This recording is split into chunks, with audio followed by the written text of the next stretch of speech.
haleluya haleluya. Imana ishimwe, Imana ishimwe. Ndabasuhuje mu izina rya Yesu Kristo. Abo tubana mu mwanya wa niba ture buri gitondo, hereza Imana icyubahiro. Shima Imana, irabyongeye irabikoze. Izinzi ijoro izinguye amanywa. Imana ishimwe, haleluya. Ndagushuje mwene data muri uyu mwanya wa niba ture. Ndagushuje wowe uri muri uyu mujyi wa Kigali. Ndagushuje wowe uri mu ntara. Ndagushuje wowe uri hanze y'igihugu cyacu ku migabane itandukanye. Abakristo bitorerera yono Yesu nashimwe. Muri kumwe muri iki gitondo na Bishop Leonira, umushumba w'itorero Elayono Mountain Church mu Rwanda. Tubyutse dushima Imana itaburi kubigenza, dushimiye intwari ku rugamba, dushimiye Imana yatuneshereje, dushimiye Imana kandi yongeye kutugaburira umwuka wo guhumeka. Imana ishimwe. Mwa kino gitondo rero dukomeje kuba muri teme yacu yitwa kugira igicaniro muri wowe, muri nge, muri twe tugire igicaniro cy'Uwiteka nk'ikimenyetso cy'uko Uwiteka ari we Mana muri twebwe. Imana ishimwe. Hari ikintu kigomba kukuranga ukumva nawe ni igicaniro kiri muri wowe kandi kigomba gukomeza gushyirwamo inkwi z'umuriro kigakomeza kikaka. Rero inkwi cyangwa se gucana umuriro ugakomeza ukaka ni ukugira ibihe byo gusenga. Iyo wabaye mu masengesho, igicaniro cyawe cyo muri wowe cyo gusenga, cyo kubwiriza, cyo kuririmba, cyo guhamya, igicaniro cyawe rwose gikomeza kwaka. Igicaniro cyo muri wowe kimeze gite? Nicyo ejo nakubazaga, ariko ijambo ry'Imana ryaratubwiye ngo igicaniro gihore cyaka, umuriro wo ku gicaniro uhore waka ntukazime. Imana ishimwe cyane. Izina rya Yesu niryo riruta ayandi uzabaho. Nawe irankawe Yesu urahebuje ibihe byose. Rero nyemerera muri iki gitondo twihuse twinjire mu ijambo ry'Imana, dusome ubutumwa bwiza bwa Yesu Kristo nk'uko bwanditswe na Luka ibice 11 umurongo wa 34. Dusome titre y'iri ijambo, handitse ngo itabaza ry'umubiri iryo ari ryo. Imana ishimwe cyane. Itabaza ry'umubiri iryo ari ryo. Umurongo wa 34 handitse ngo itabaza ry'umubiri ni ijisho. Haleluya. Imana ishimwe. Itabaza ry'umubiri ni ijisho. Ijisho niryo rikurebera. Ijisho niryo rikuyobora. Ijisho niryo rireba aho ukandagira. Ijisho niryo rireba umucyo cyangwa umwijima. Ngo itabaza ry'umubiri ni ijisho. Imana ishimwe. Kuko titre yari tubwiye ngo itabaza ry'umubiri iryo ari ryo. 34 ihahita hadusubiza uyu murongo ngo itabaza ry'umubiri ni ijisho. Nuko rero ijisho ryawe wowe turi hamwe muri iki gitondo cya nibatewe, iyo rirebye neza n'umubiri wawe wose ugira umucyo. Imana ishimwe. Ngo ijisho ryawe, haleluya, ijisho ryawe nirireba neza. Ariko Imana ishimwe ngo ijisho ryawe nirireba neza n'umubiri wawe wose ugira umucyo. Kandi turacyari ku gicaniro. Kandi ejo twize yuko umuriro wo ku gicaniro ukomeze wake. None ngo itabaza ry'umubiri wawe ni ijisho ryawe. Bigusobanukirwe neza yuko ijisho ryawe rishobora kuba nyirabayazana yuko igicaniro cyo muri wowe cyaba cyarazimye. Kuko ngo iyo ijisho ryawe rirebye neza ngo n'umubiri wawe wose ugira umucyo. Imana ishimwe. Ese aho ntiwaba ureba nabi?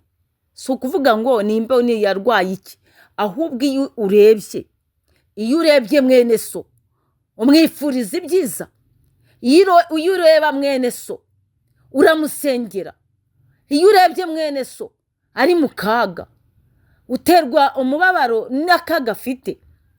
Ese iyo urebye mwene so ahuye n'ikigeragezo cyangwa n'ikibazo, ko ijambo ry'Imana rikubwira ngo ubabarane n'abababaye, wishimane n'abishimye. ese niko bimeze? Aho iyo mwene se ababaye ntuseka, mwene se iyo ubonye ahuye n'ikibazo ntumwitaza, ngo ariko ijisho iyo rireba neza ngo n'umubiri wawe wose ugira umucyo. Ntago nzi ukuntu ureba, ntago nzi uko ureba bene so, ntago nzi uko ureba. Birashoboka ko wirebera iby'ubuhehesi, ukaba wirebera ibyigomwa byo kugira nabi, ukaba wirebera iby'urugomo, ukaba wirebera iby'ishyari. Amaso yawe naho yifokasinga, amaso yawe naho atinda. Iyo uri kureba wa rubyiruko we iby'ubusambanyi urahatinda cyane, nyamara wabona ugeze kuri paje yo kureba iby'iterambere yo ibizamura abantu mu bukene, bituma abantu basaza neza, ibyo ukavuga ko ari iby'abasaza ugahita wirukanka ukigendera. Niyo mpamvu ijambo rero rirakubwiye ngo itabaza ry'umubiri ni ijisho ryawe, ngo kandi ijisho ryawe nirireba neza ngo umubiri wawe wose uzabona umucyo. Imana ishimwe. Umubiri wawe uzagira umucyo, umubiri wawe wose uzagira umucyo. Ndashaka kukubwira kugira umucyo ni ugucya, ugacya ku mutima, ugacya mu bwonko bwawe, ukagira imitekerereze myiza, ugacya no mu byo ukora. Yewe ibyo ukora byose bikakubera byiza, bikuzuramo umucyo, ntibize mu mwijima. Imana itugirire neza. Ngo ariko iyo ribaye ribi, umubiri wawe wose ugira umwijima. Witonde rero umucyo ukurimo utaba umwijima. Imana ishimwe, haleluya. Ngo witonde rero, iri ni ijambo ry'Imana. Ngo witonde rero, ni umurongo wa 35 ugubwiye iryo jambo. Ngo witonde rero umucyo wawe, umucyo ukurimo utaba umwijima.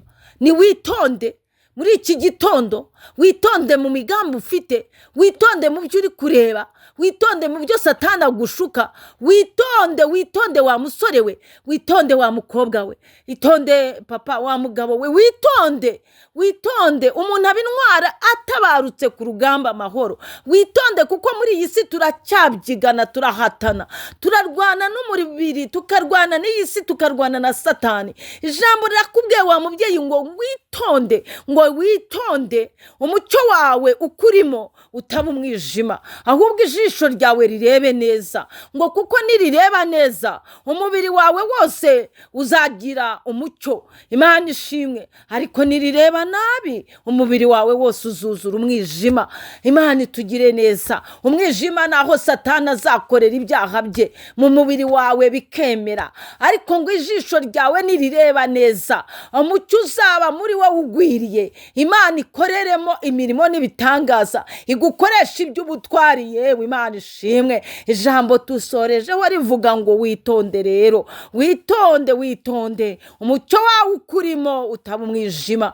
Witonde igicaniro cy'Uwiteka, umuriro ntukazime, uhore waka. Umuriro ukurimo wo kuririmba, umuriro ukurimo wo gusenga. Witonde umuriro ukurimo ntukazime. Witonde rwose, witonde umucyo wawe ukurimo utaba umwijima. Shalom. Navugaga ngo igicaniro kikurimo gihore cyaka, umuriro ukurimo uhore waka, ntukazime. Ngaho gendana na Yesu Kristo kandi imbaraga z'Imana zikugote. Ikiganza cya Yesu Kristo kiguhire uyu munsi, ubone surprise ku buzima bwawe. Wakire ineza y'Imana, wakire kwagurwa n'Imana, wakire kwinjira mu bisubizo byawe. Imbaraga z'Imana zikukonekite, zigushyire ku mugisha wawe mu izina rya Yesu Kristo. Shalom.